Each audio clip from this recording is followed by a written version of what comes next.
The b. That's right. This video is about the b. Okay, the b in when we're doing transformations, the b messes everything up. Why does the b mess everything up? Because he's the b. Okay, you guys know. So here's the log function with all the stuff happening to it. Okay, this one. Do I have a base here? No, I don't have a base. Let me give myself a base here. So my base will be 2. All right, so this function is log base 2, and I have lots of stuff happening to it. I have an h right here and a k. You guys are familiar with hk's because you've been with me for a while. The h moves the function left and right. The k moves the function up and down, right? And the a and the b, those are the ones that can change the shape a little bit, like it morphs it a little bit. And more importantly, when the a and the b are negative, then you're going to have a reflection. Okay, so let's talk about it for a second. Now I'm going to talk about this function right here, log base 2 of x. This is my mother function for what we just wrote. That's the mother function, and for the mother function, we always have a vertical asymptote at 0 because you can never plug in any of these negative numbers. You actually can't even plug in 0 to a log function because it doesn't make sense. If log means what power, and I say what power of 2 gives me -4, you should be like, what? It doesn't compute. If you plug that into a calculator, the calculator will give you an error. You can't plug in a negative into a log because you can't raise 2 to get a negative. You can't go 2 raised to something to get a -4. You can't do it. There's nothing that will work. That's why there's an asymptote right here. You can't plug in any of these negatives. And then the next thing you should do is you should graph this point. This point is at 1, 0, which makes a lot of sense. If this said what power of 2 equals 1, that's saying what power of 2 equals 1, and you guys would say, oh, nothing? Okay.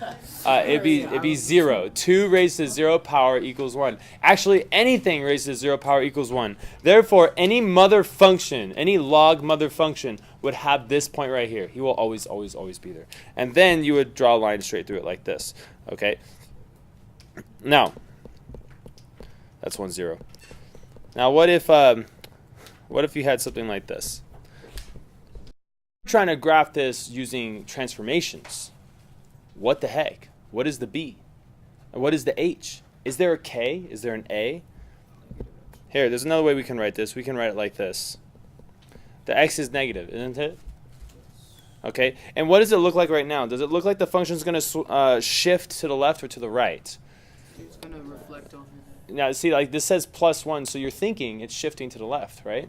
But there's a b. There's a number multiplying to the x. You see my template up here. There's nothing multiplying to the x except for this b on the outside. And something is multiplying to the x. So you know what you have to do? You have to take him out.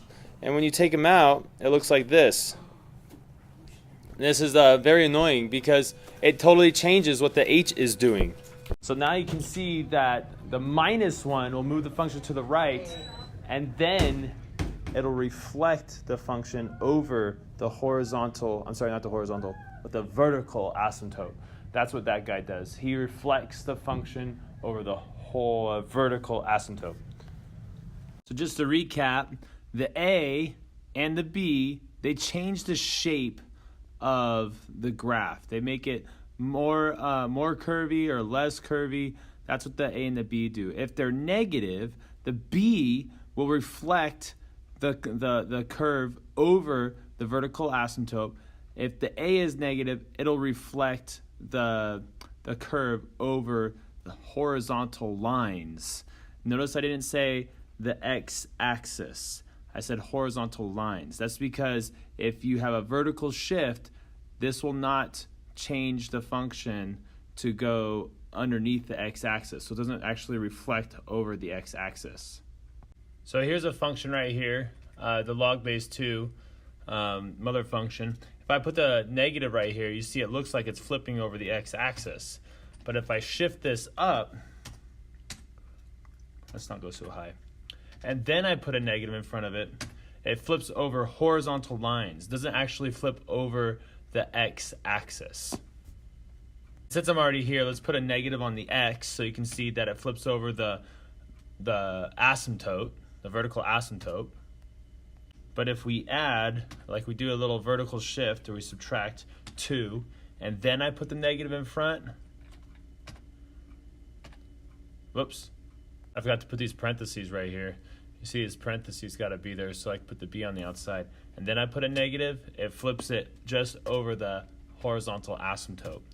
If I don't have these parentheses right here and I put the negative here, really what that is the same as saying negative parenthesis x plus 2. So you see the shift is different. So that's why you always have to take the B out. See, if you can take the B out, you'll always stay consistent with what that negative is doing and what the H is doing. It makes it easier to read the translation.